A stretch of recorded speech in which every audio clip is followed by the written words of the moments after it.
Hello, this is Dr. Grande. Today I will analyze the case of Caden Speight. First, I'll look at the background of this case, including the timeline of the crime, then offer my analysis. Caden Rex Speight was born on April 28, 2008, and lived in Dunellen, Florida. By 2025, he was being homeschooled. Caden attended an agriculture class at about 10:30 a.m. every Thursday at the College of Central Florida. On September 25, 2025, at 4:10 p.m., the police received a report that Caden may be in some trouble. At 4:06 p.m., 4 minutes earlier, he had sent a message in a group text, which included his mother, father, and younger brother. Caden wrote, "I need help. Being shot at. 4 Hispanics. Armed. White van. 1 driver. I'm hit." His mother indicated that she had no idea who the Hispanic suspects could be.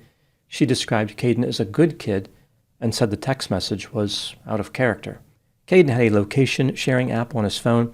His last known location was at the intersection of Southwest Highway 484 and Southwest 128th Avenue in Dunellen.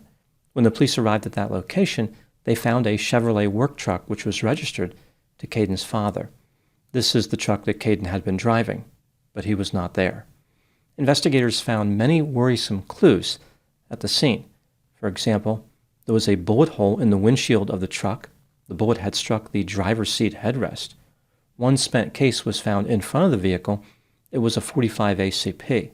Inside the truck, there was blood on the driver's door, the driver's floorboard, the driver's seat, and the steering wheel.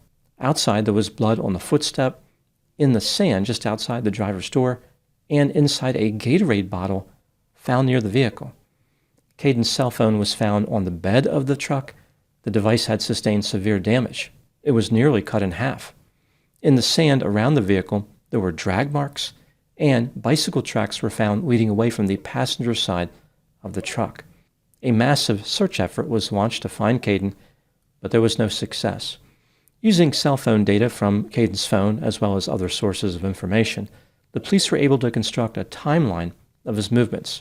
At 9:10 a.m., he left his residence in his father's Chevrolet truck. He drove to a Walmart store, arriving at 9:40 a.m.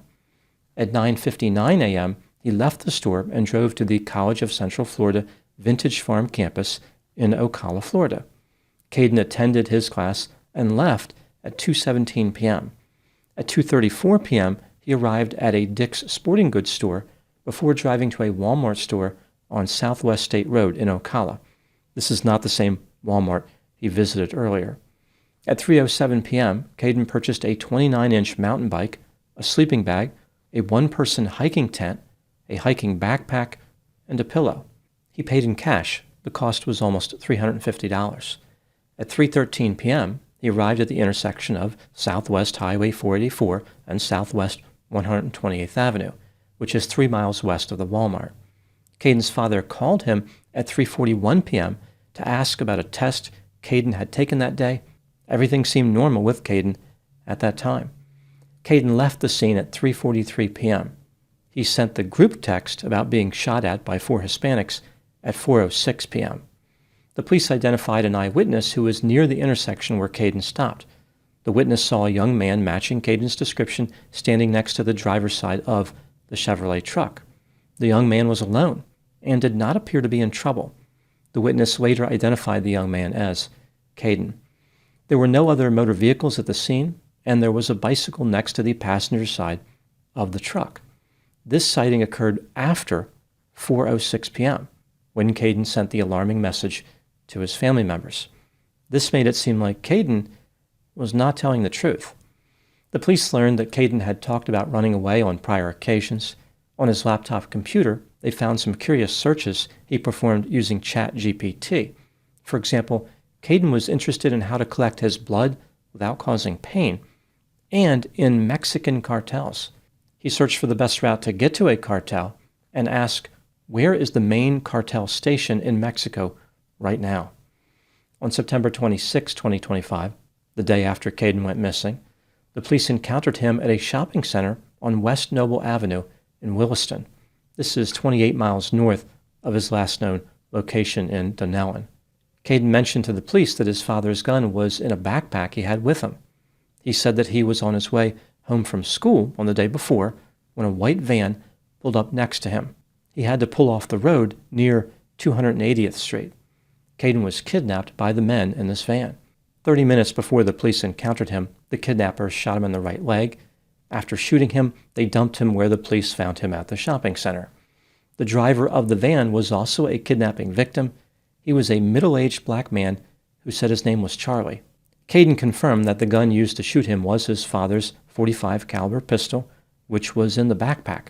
He did not know where the backpack came from. So he knew where the gun came from, but not the backpack. In tall grass nearby, the police found the bicycle that Kaden had purchased from the Walmart.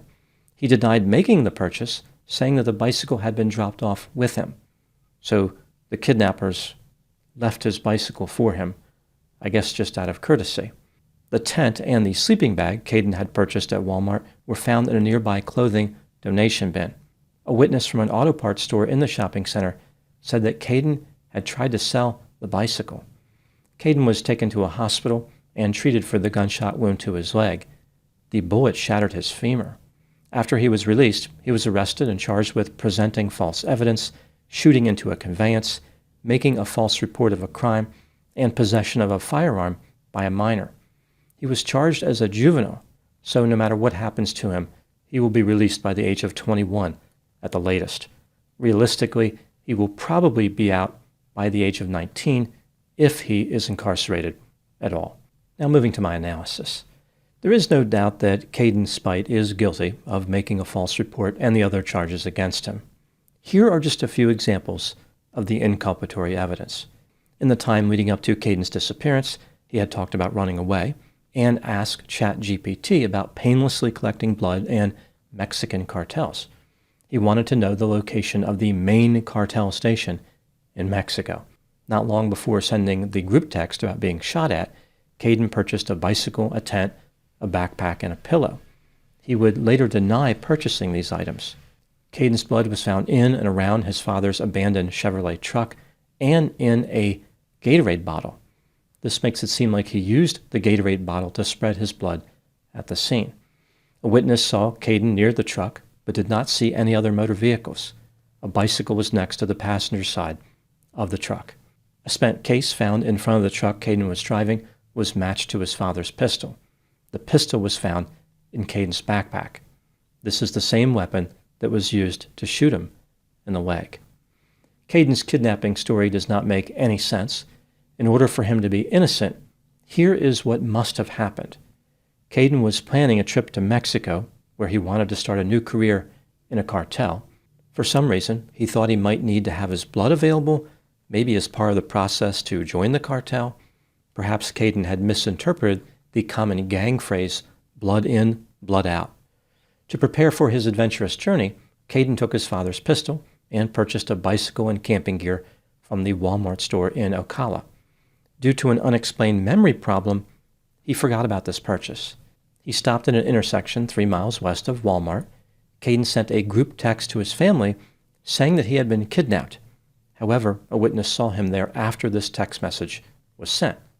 This meant that Kaden must have predicted that he would be attacked by 4 Hispanics in a white van.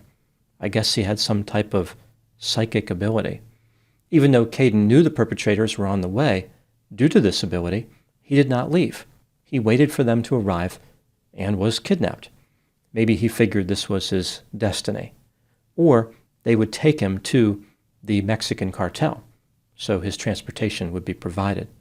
During this kidnapping, the perpetrators took the gun that Kaden had brought, again his father's pistol, and used it to shoot his father's Chevrolet truck. They also scattered Caden's blood in and around the truck. The next day, the perpetrators decided they were not happy with this whole kidnapping idea. They decided to let Kaden go in a shopping center 28 miles to the north. Worried that people would think they had gone soft, the kidnappers shot Kaden in the leg with his father's pistol. They placed the gun in his backpack and gave it to him, apparently not worried that Kaden might retrieve it and shoot them. The perpetrators left the gun because they were not thieves. They might have been violent kidnappers, but stealing a gun is something they would never even consider. They were polite and thoughtful to return the firearm. This is the kind of customer service you just don't get with kidnappers these days. Even though Kaden had been shot in the leg and was seriously wounded, again, his femur had been shattered, he tried to sell the bicycle. This is the same bicycle that he did not remember buying. He didn't even know the bicycle was his, but he believed he had the right to sell it. Maybe his memory came back. It seems pretty clear that Kaden not only fabricated this story, he had no chance of getting away with his crime. It was painfully obvious that he orchestrated a hoax. The motive for Caden's behavior is a mystery, and it probably will remain that way because he is in the juvenile system. There are many possible motives here. Maybe Kaden wanted to join a cartel and thought he could ride a bicycle all the way to Mexico. Perhaps he was looking for attention, or mental health factors could have been involved. There is really no way to know without more information. Whatever his motive was, Kaden was so inept as a criminal, it was easy for the police to catch him. His plan was disorganized, poorly constructed, and led to a lot of evidence being left behind. Kaden will probably avoid serious consequences from the legal system, but that doesn't mean his life will be smooth sailing. Whenever someone searches his name on the internet, like a potential employer, they are going to see this bizarre story about how he perpetrated a hoax. They might think twice about hiring somebody capable of such a strange offense. The job market for hoax perpetrators is surprisingly limited, and the outlook for growth is not promising. Perhaps Kaden should look into starting his own business. He could team up with Sherry Papini and start a company that trains people to kidnap themselves. Those are my thoughts on the case of Caden Speight. Thank you so much for watching. I'll talk to you soon. One of the many strange things about this case is how Kaden did not appear to have anything to gain. It wasn't like there was some other crime he was trying to cover up. There was no romantic interaction he was trying to enjoy. He just took an ordinary day and turned it into a nightmare. He was doing fine. He went to school. Everything seemed to be working out. And then he just went off the rails. So I think what's going to happen here is probably there'll be some type of mental health assessment, and I don't really see him getting a stiff sentence from the juvenile system in Florida. I think the case will be looked at with a high degree of mercy and compassion. In addition to there being no clear objective for his crime, he was severely injured. Now, this happened at his own hand, but that still gets taken into account. I see this being resolved with probation and maybe some mental health counseling if mental health symptoms are identified.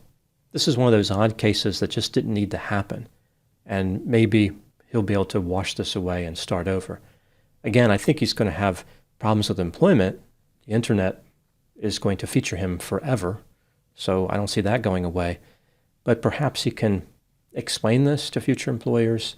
He can identify whatever his motive was and try to minimize the disturbing aspects. Either way, his crime will require some type of explanation. He is going to have to figure out why he did this.